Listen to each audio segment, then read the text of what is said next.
Hey, what's up guys? It's Corey here, and wanted to do a video about some things I've learned as an English teacher at a public elementary school here in Seoul, Korea.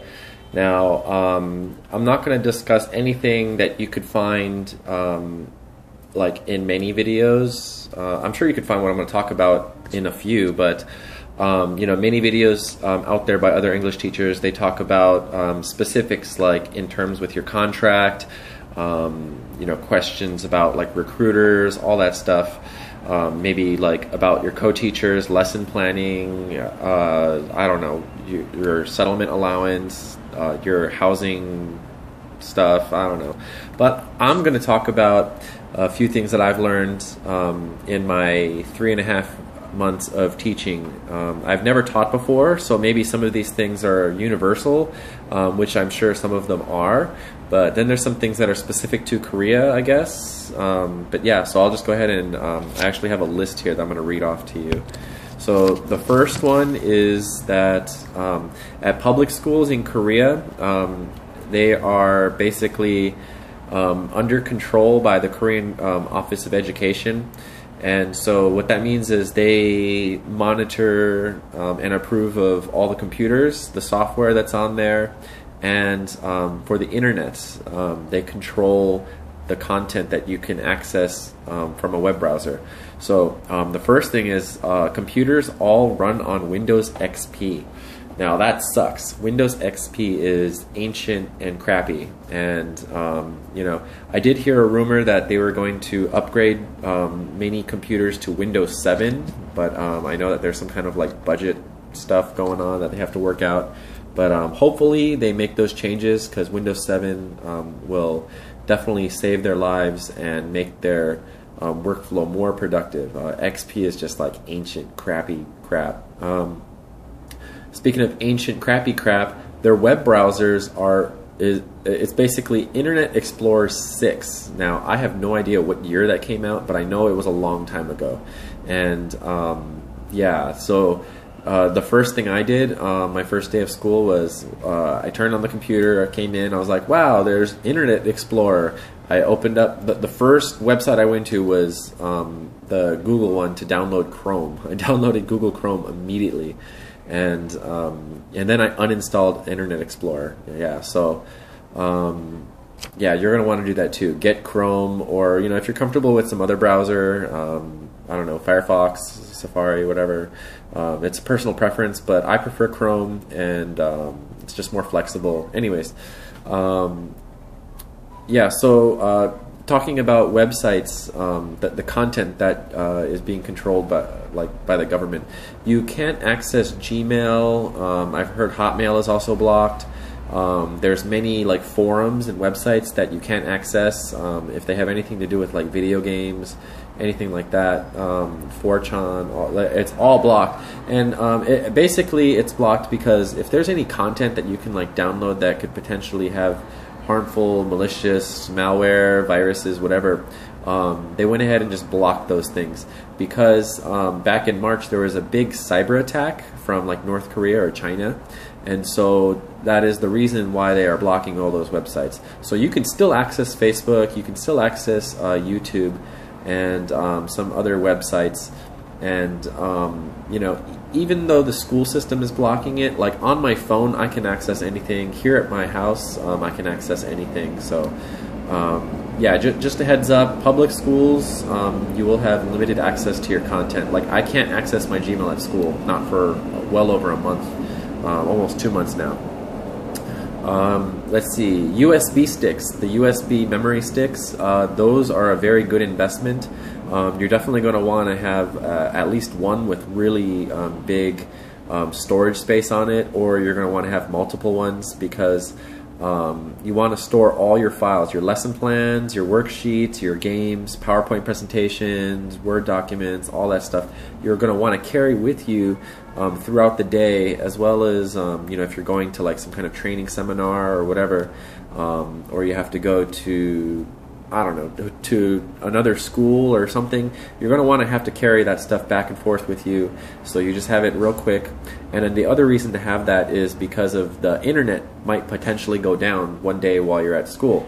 An example is at my school there was a storm one day over the weekend, and so Monday morning there was no internet, no phone, and at least we had power, but I couldn't access any of my email stuff, or I couldn't email any documents to my co-teacher's classroom. So luckily I had the USB stick, and I just like brought it over there and was good to go with all the stuff for my lesson plan. Yeah, so it's really good to have those.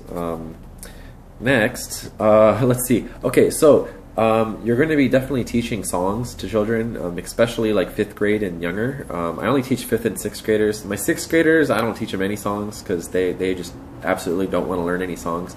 I mean, except for like pop songs or like, you know, some songs by the Beatles or something, you know, that kind of stuff. But like 5th grade and younger, like my co-teacher, she pushes the book a lot and like the CD-ROM that came with the book. So there's like a lot of terrible songs on those CDs. And I mean, just like terrible grammar, like really boring songs, and just like repetitive garbage. And the children hate it, but they just kind of have to do it. Now, the reason I'm bringing this up is because those songs will be stuck in your head. They will be stuck in your head for weeks. Now, like just yesterday, I was walking around downtown Seoul, and out of the blue, one of the songs that I taught like 2 months ago popped into my head, and it would not get out like at all. And it was actually there this morning, and it's just terrible. I hate those songs so much, and I've expressed that to my co-teachers, but they say that you know, they have to teach that stuff. Especially my 5th grade co-teacher, she's kind of by the book, so I just go with the flow and I do it, and then I go crazy, I go insane. Let's see. At school, most Koreans in general don't drink a lot of water while they're eating. I know Americans do. You know, you get like a nice glass of water or like something, soda, juice, milk, something like that. But in Korea, most people just eat their food, and then the soup that comes with it, they usually have some kind of a soup that they use that to help like wash down the food. But it still doesn't like satisfy that like that cold water. Like, yeah, I just like washed down, you know, whatever I just ate. But anyway, so you're going to want to invest like in a nice size water bottle to bring with you to school and carry between your classes and your office and stuff. I wouldn't worry about like buying water or anything like that. The schools usually have some kind of a machine that pumps out filtered hot water, like really hot water, or ice cold water, and it's filtered and all that stuff. So like my school has one of those, and so I just fill up my water bottle, I bring that with me to the lunchroom, and I'm good to go. Yeah, so you'll definitely want that. And then you're going to also want some kind of a thermos for like hot coffee, hot teas, or to like bring soups and stuff, you know, that you made at home to school or whatever. So it's good to invest in those kind of things. You know, some of these things that I'm talking about are probably stuff that many teachers have learned over the ages. I'm a brand new teacher. You know, I've only been teaching 3.5 months in like my entire life. So like some of these experiences, I just wanted to make a video about it and share with you guys. Let's see. Next, looking at my list here. Next, children will hit you. They will hit you really hard. Just today, I got punched square in the back between my shoulder blades, like directly on the spine, by a 5th grade girl, and she sucker punched me basically from behind, and she was running full force, and then she had good form, I guess. She had really good form. She had full extension and follow through, good fists, and just straight contact with my spine. And oh man, she hit me really hard.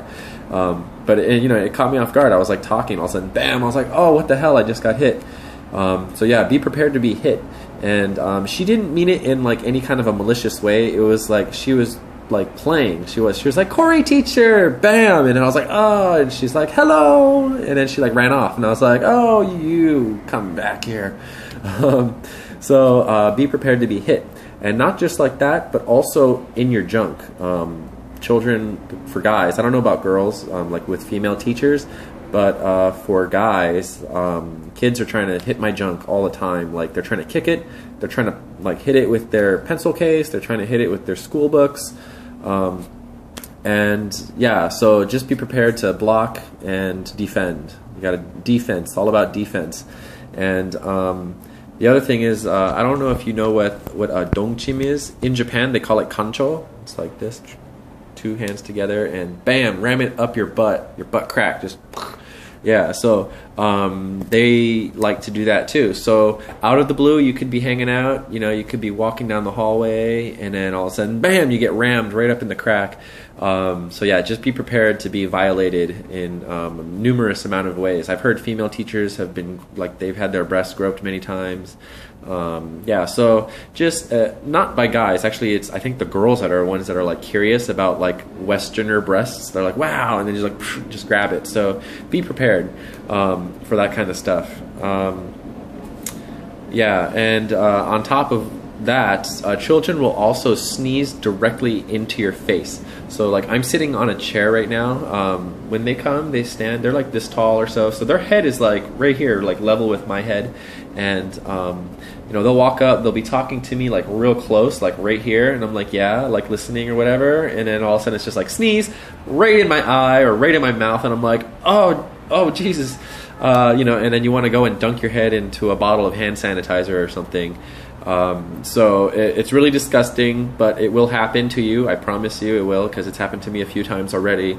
And you're going to want to invest in several things now related to hygiene. Face wash for those scenarios. You're going to want to invest in soap, like hand soap or something to wash your hands, because in the bathrooms, the soap that they have, it's basically soap on a rope style, but it's soap on a bar, and it's a community thing, so all the kids are touching it and using it, and I'm not cool with that. Like, I don't know where, even though it's soap, you know, and maybe that's like killing maybe it's antibacterial, I have no idea, but just to be safe, I have my own soap, I have my own face wash, I have other things. Most teachers brush their teeth after lunch, as should you. So toothpaste, toothbrush holder, a mug, all that stuff. You're gonna want like a towel to dry your face and your hands. So you want some essential toiletries to bring with you, to have in your office at all times. Okay. Let's see. Also, kids will say the darndest things. The children will basically say all 7 cuss words that you're not allowed to say on television, as told by George Carlin. They know those words, and they will say them, and they know they're bad. I had students that, you know, they say it, and then they look for my reaction.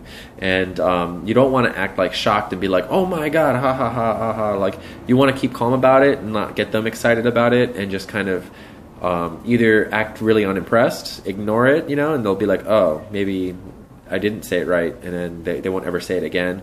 But usually I tell my students, like, hey, that's a bad word. Please don't say that. It's not nice. You know, if you say it again, I will like this, you know, you'll get a warning. And so they won't ever say it again.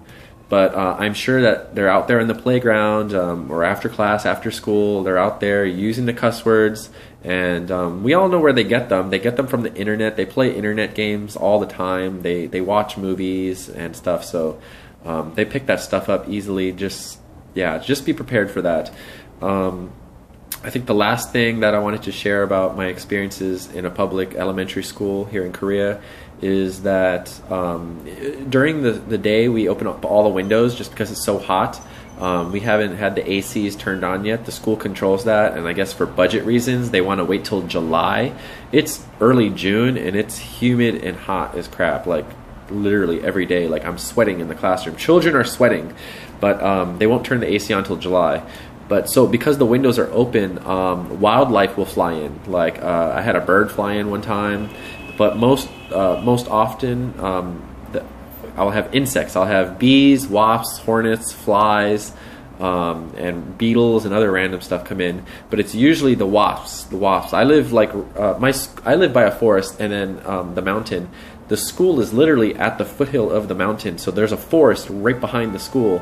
So there's just like all kinds of stuff flying into the English classroom, and the English classroom is the one that's closest to the edge of the forest. So yeah, I get hornets like this big. I got that Japanese hornet, the crazy one that looks like a monster, and it's like evil with wings, and yeah, like really, like seriously, like 3 inches long, 4 inches long. I had one of those in the classroom, and I had to just basically somehow use, I forget what I did. I used like a poster board or something, and I like guided it out the window like super quick. I don't like to kill bugs. I don't like to kill anything really. So, or you know, if I do, it's on an accident, you know. But if I'm like trying to get something out of the classroom, I'm not going to try to kill it. I'm going to try to save it and then release. Be free. Go with nature in the forest and do what you're supposed to do. Yeah, so be prepared to handle those things while you're teaching, because it will disrupt your class. Like in the middle of my lesson, I'm talking, and all of a sudden, wasp hits me in the face, and then keeps flying, and I'm like, oh my god, I just got hit by a wasp, and all the kids saw it, and they're freaking out, they're screaming and getting out of their chairs, running away from the wasp. So yeah, just be prepared for that. Anyways, I will continue to make more videos like this, talking about some experiences at my school that hopefully you found interesting. And if you like this, please subscribe. I will make more videos. All right, thanks for watching, and have a good night. Talk to you later. Bye.